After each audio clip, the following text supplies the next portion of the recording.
नीतीश कुमार महागठबंधन का साथ छोड़ करके एनडीए का दामन वापसी से थाम लेते हैं और मुख्यमंत्री की कुर्सी पर तो काबिज रहते हैं, लेकिन बिहार में जो सत्ताधारी गठबंधन है वो बदल जाता है और एनडीए की ओर से 28 जनवरी को नीतीश कुमार 9वीं मर्तबा सूबे के मुख्यमंत्री के तौर पर शपथ लेते हैं।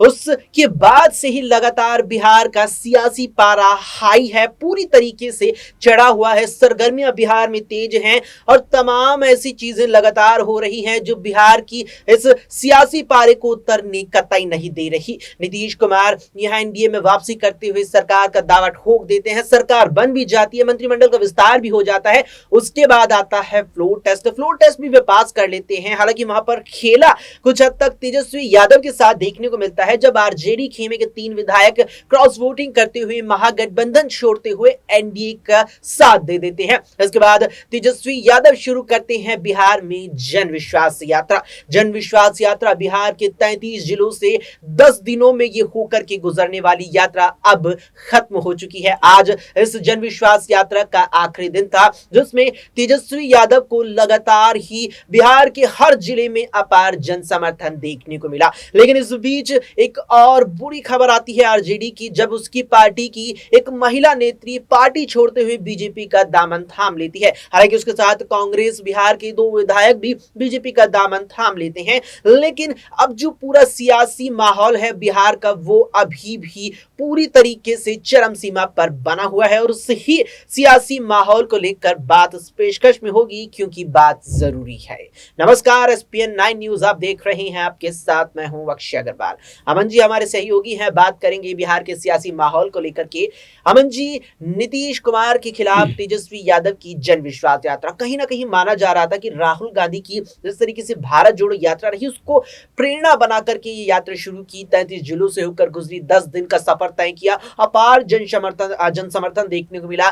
क्या जो 40 लोकसभा सीटें बिहार की है उनको इन 33 जिलों से होकर गुजरने वाली यात्रा से तेजस्वी ने साथ दिया है? देखिए, बिल्कुल बिहार का जिक्र आप कर रहे हैं और जाहिर सी बात है, शुरुआत आपने की जिस तरह से जेडीयू कह सकते हैं कि बीजेपी के लिए कह सकते हैं दोनों ही गठबंधन है और इसको जो है चुनौती देने के लिए तेजस्वी ने एक यात्रा शुरू की, जन विश्वास यात्रा। इसके जरिए तमाम जगह पर बिहार के कोने कोने में जाने का प्रयास किया। लोगों को जो है कह सकते हैं कि उनका जो समर्थन प्राप्त हुआ लोगों का वो भी अद्भुत है, क्योंकि तमाम लोग यही बात कहते हुए नजर आ रहे हैं कि आखिर तेजस्वी ने ऐसा क्या जादू कर दिया है कि चाहे रात हो या दिन हो, लोग उनके इंतजार में खड़े रहते हैं। चाहे 12 बज रहे हो, 1 बज रहा हो, दोपहर का समय हो, रात का वक्त हो, वो हमेशा इंतजार में रहते हैं कि तेजस्वी कब उनके शहर में या उनकी तरफ से होकर गुजरने वाले हैं। तो ये इस चीज को देखकर तमाम जो राजनीतिक दिग्गज लोग हैं वो भी कह सकते हैं कि परेशान हैं कि क्या तेजस्वी को लेकर एक अलग तरह का माहौल बिहार में बनता हुआ दिखाई पड़ता है। उससे भी अहम चीज ये हो जाती है कि तेजस्वी जो लगातार इस बात को लेकर परेशान रहे हैं कि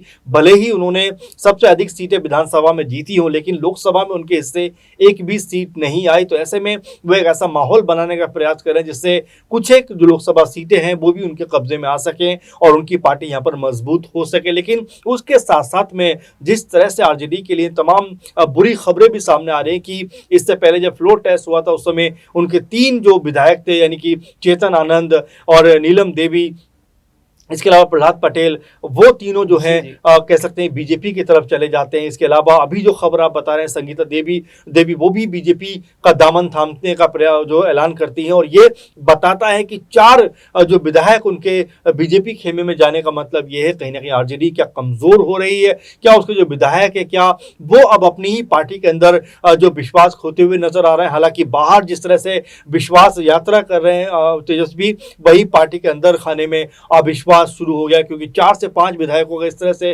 तुरंत बीजेपी की तरफ जाना ये बताता है कि आने वाले दिनों के लिए बीजेपी ने अभी से प्लानिंग मजबूत कर ली है कि अगर 2025 में या उससे पहले भी अगर चुनाव हुए तो वहां पर वो अपनी स्थिति को इतनी अधिक मजबूत कर लेगी कि उसे सहयोगी पार्टियों की जरूरत ना पड़े। इसीलिए वो तमाम जो विधायक उनको तोड़ने का प्रयास कर रहे हैं। आपने सुना भी होगा जो राबड़ी देवी हैं वो भी यही बात कहते हुए नजर आती है कि 10 करोड़ देकर 20 करोड़ देकर तमाम उनके विधायकों को बीजेपी खरीदने का प्रयास कर कर रही है, खरीद रही है, इतने सारे आरोप लगाती है। वही बीजेपी कहती है कि आपको इस बात को सब साबित करना पड़ेगा। तो ऐसे तमाम सारे चीजें बिहार में चलती हुई नजर आ रही हैं। लेकिन अहम जरूरी बात यह है कि क्या वाकई आरजेडी अपने कुनबे को मजबूत कर पाएगी, क्योंकि इस तरह से जिस तरह से उनके 3-4 विधायक बीजेपी खेमे में गए हैं, उन्होंने भी ओबीसी के 4 विधायकों को अपने साथ मिला लिया था। तो यहाँ पर यह कहना कि उनके साथ ही पूरी तरह गलत हुआ है, मेरे ख्याल से उतना सही नहीं होगा, क्योंकि यही बात ओबीसी भी कहते हुए नजर आए थे। अगर आपको याद हो कुछ समय पहले कि अब जो है तेजस्वी को दर्द महसूस हुआ होगा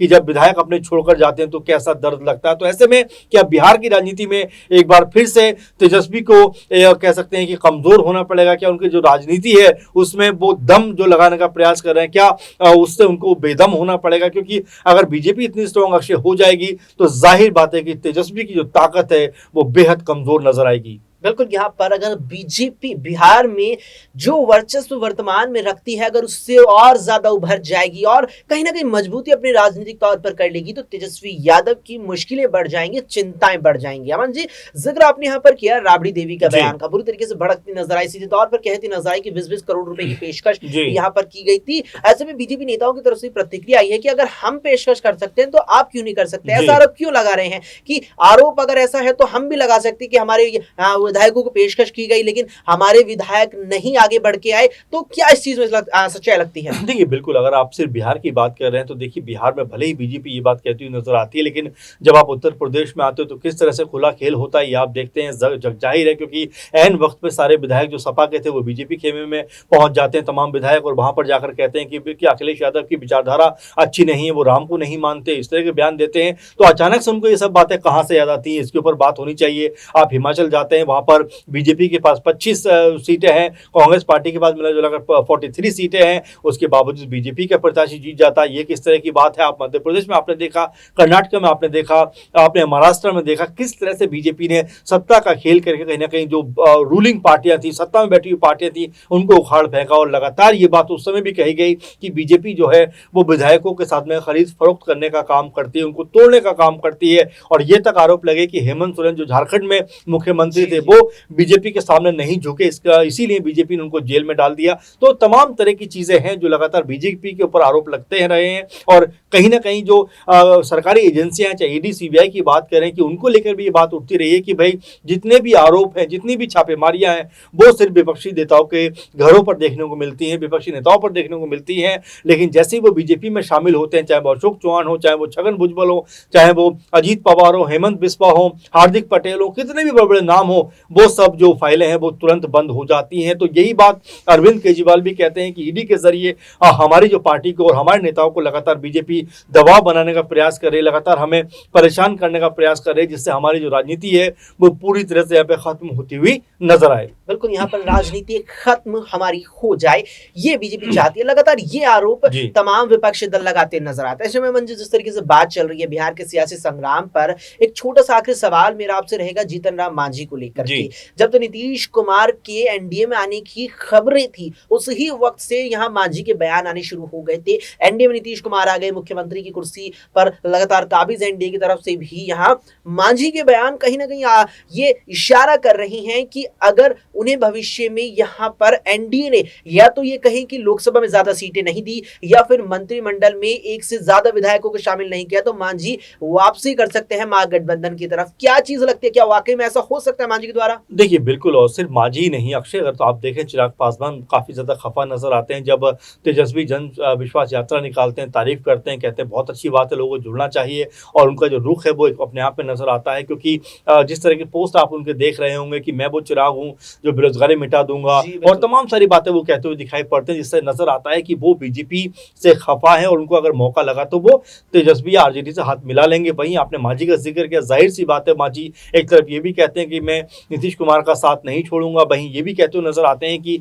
हमारे साथ धोखा हुआ है, कम से कम हमारे 2 एमएलए को तो मंत्री पद दिए जाने चाहिए थे। वो ये कहते हैं कि मैं मुख्यमंत्री बनूंगा आने वाले दिनों में, मेरा बेटा मुख्यमंत्री बनेगा आने वाले दिनों में, तमाम तरह की इस तरह की बातें कहते हुए नजर आते हैं। वहीं जो पशुपति पारस है वो भी यही बात कहते हुए नजर आते हैं, उपेंद्र कुशवाहा से लेकर मुकेश सहनी तक ये बात कहते हुए दिखाई पड़ते हैं। तो कई तरह की ऐसी चीजें हैं जो लगातार बीजेपी को परेशान कर सकती हैं, जेडीयू को परेशान कर सकती हैं, क्योंकि जो उनके सहयोगी दल हैं वो उनके साथ चलने को इस स्थिति में राजी नहीं है कि आप उनको इक्का दुक्का सीटें देकर जो है चुप रहने के लिए बोल दो, बल्कि वो ये चाहते हैं कि भाई कम से कम अधिक से अधिक सीटें उनको मिलना चाहिए ताकि उनका भी जो राजनीतिक भविष्य है वो बेहतर नजर आए। और यही बात मांझी और चिराग पासवान ऊंचे स्वर में कहते हुए दिखाई पड़ते हैं। अब ऐन वक्त पर जब सीटों का बंटवारा होगा उस समय क्या कुछ स्थिति वहां पर बनती हुई नजर आएगी, क्या जेडीयू के लिए भी मुश्किल होने वाली है, क्योंकि अगर जेडीयू ने बागी सुर अपने दिखाए तो ये आप ये मानकर चलिए कि जो ललन सिंह है उनको जिस तरह से पीएम मोदी ने दिल्ली मिलने के लिए बुलाया, हो सकता है कि यहाँ पर कोई बड़ा खेल वो करते हुए नजर आ जाए कि